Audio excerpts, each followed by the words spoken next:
Saudara, Minggu siang prosesi pemakaman 6 jenazah korban meninggal dunia kecelakaan bus rombongan pariwisata SMK Lingga Kencana di Subang, Jawa Barat mulai dilaksanakan.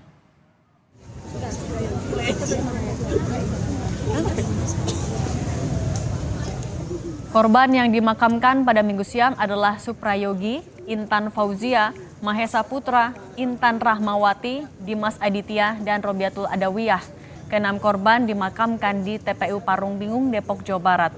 Keluarga dan kerabat ikut menghantarkan korban ke tempat peristirahatan yang terakhir. Keenam korban merupakan bagian dari 11 korban tewas akibat kecelakaan bus di Ciater pada Sabtu kemarin.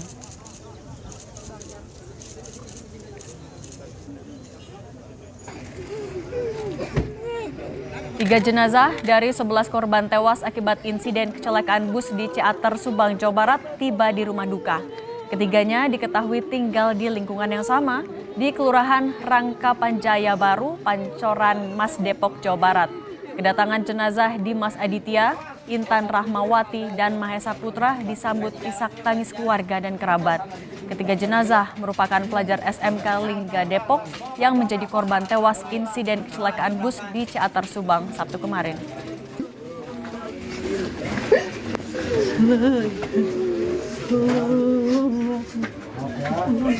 Rumahnya mana ya? Bawah. Pak, rumahnya turunin aja. Nah, ini di bawah mana pesawat mobil yang dua. Nah, yang dua pesawat. Pagi dikit lagi, Pak.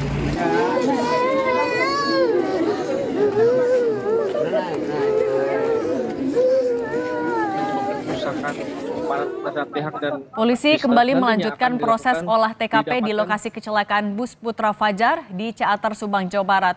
Polisi juga melakukan 3D laser scanner di 13 titik.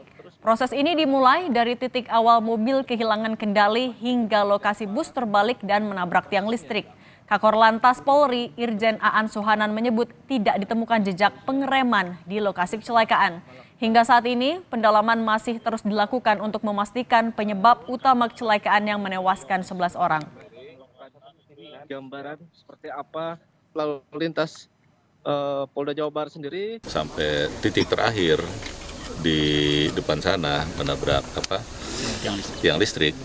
Ini tidak ada jejak rem sama sekali.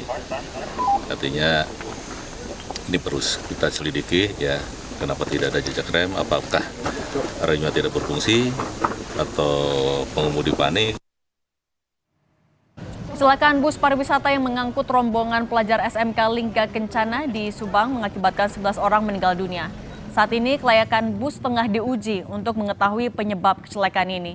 Untuk membahasnya telah bergabung bersama kami Ketua Subkomite LLAJ KNKT, Bapak Ahmad Wildan. Pak Wildan, selamat sore. Selamat sore. Pak Wildan, informasi terbaru yang didapatkan KNKT soal investigasi seperti apa, Pak? Pekerjaan diantaranya adalah melakukan pemeriksaan tentang WBN jalan, kemudian memeriksa terkait dengan kendaraan terutama pada sistem rem, kemudian juga memperoleh keterangan-keterangan dari para penumpang maupun dari pengemudi yang bersangkutan. Oke, apa hasilnya sejauh ini? Memang ada beberapa finding yang sedang kami kumpulkan, tapi belum bisa kami publish karena perlu kami validasi. Jadi hal-hal ini akan kita cross check, kemudian kita analisa dan kita buktikan. Nanti kalau sudah jelas, nanti akan kami sampaikan apa yang menyebabkan remblong pada bus tersebut ke masyarakat secepat. Oke, tapi artinya bisa disebut sejauh ini dugaannya memang remblong ya, Pak? Itu sudah pasti remblong. Oke. Cuma yang sedang kita cari apa yang menyebabkan remblong itu terjadi.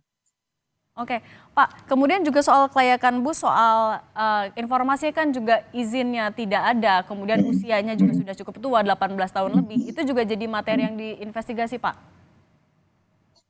Sebenarnya kita nggak masuk ke ranah-ranah yang bersifat administratif tadi ya. Okay. Jadi itu secara administratif memang tidak memenuhi persyaratan teknis dan persyaratan layak jalan. Namun yang ingin kita buktikan di sini, ketidakterpenuhan persyaratan teknis mana yang menyebabkan terjadinya kegagalan pengereman ini.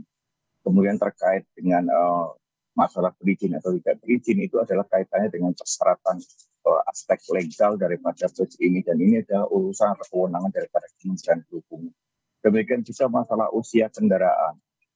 Kendaraannya masih muda juga bisa jika terjadi malfunction pada sistem remnya dan sebagainya bisa mengalami kegagalan pengereman. Jadi di sini kami lebih fokus pada sistem yang ada di bus ini, persyaratan teknis apa yang menyebabkan terjadinya kegagalan pengereman ini. Oke, ini terkait tidak ditemukannya jejak rem, ini juga jadi salah satu temuan KNKT ya Pak? Iya, karena dengan tidak adanya pengereman artinya tidak dilakukan pengereman. Nah, tidak dilakukan pengereman ada dua kemungkinan, pengemudinya tidak mengerem atau pengemudinya mengerem tapi sistem remnya tidak berfungsi.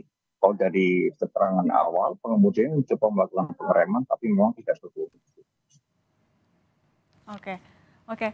Pak, kalau dari sejauh ini dari investigasi KNKT, artinya apa catatannya Pak? Apa evaluasinya? Nah, ini menjadi perhatian agar para pengemudi kendaraan besar ya, terutama. Ada dua hal yang harus diperhatikan. Yang pertama, biasakan sebelum melakukan operasional kendaraan, itu melakukan pemeriksaan dini atau traffic inspection, terutama pada sistem rem. Karena semua kegagalan sistem rem itu tidak serta-merta terjadi pada saat kendaraan beroperasi. Selalu diawali. Jadi kalau mereka melakukan pemeriksaan dini atau traffic inspection, maka hal itu seharusnya sudah terdeteksi dari awal dan pengemudi bisa memutuskan untuk tidak melanjutkan perjalanan. Yang kedua, pada saat melalui jalan yang menurun atau menanjak, pahami teknik menggunakan teknologi pemindahan gigi yang ada di kendaraan. Pahami penggunaan sistem rem. Jangan menggunakan sistem rem yang berbasis gesekan atau rem utama. Gunakan engine brake, gunakan assist brake, gunakan retarder, dan sebagainya. Hal-hal ini yang harus dipahami dan dikuasai oleh para pengemudi kendaraan besar. Oke. Pak Ilham, kemudian juga kalau berarti terdekat, apalagi yang akan dilakukan KNKT Pak? Ya, kita tadi untuk menemukan indikasi tadi Pak. Ya, kalau perhitungan geometrik jalan sudah kita lakukan dan kita sudah memperoleh beberapa wawancara dengan saksi yang ada di lapangan. Besok pagi rencana kita akan melakukan pemeriksaan terhadap kendaraan untuk melakukan validasi. Kita sudah punya hipotesa bagaimana remblong itu terjadi, tapi ini masih menjadi perhatian kami dan kami besok akan melakukan pemeriksaan terhadap kendaraan itu untuk membuktikan apakah hipotesa itu sudah sesuai dengan prinsip-prinsip otomotif dan dinamika kendaraan. Oke. Pak, kalau untuk melihat indikasi kelayakan bus, apa aja sih Pak? Ya, terutama kan di sebuah kendaraan ada banyak sistem ya. Ada sistem kemudi, sistem rem, sistem transmisi, dan banyak. Cuma yang sering kali menyebabkan terjadi kecelakaan itu pada sistem rem. Di sistem rem ini ada sistem rem yang menggunakan pneumatis, ada menggunakan hidrolis.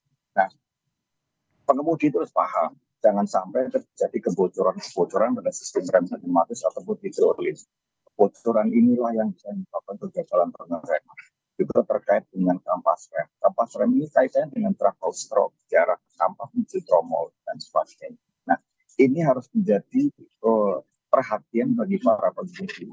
Bagaimana cara mendeteksi tidak adanya kebocoran pneumatis? Bagaimana cara mendeteksi tidak adanya kebocoran hidrolis? Bagaimana memastikan kampas remnya ini aman?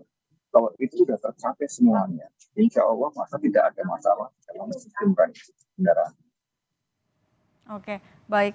Nanti kita lihat juga ya Pak berarti apa hasil dari investigasi KNKT. Terima kasih banyak Ketua Subkomite LLAJ KNKT, Pak Ahmad Wildan. Terima kasih banyak Pak. Sehat selalu.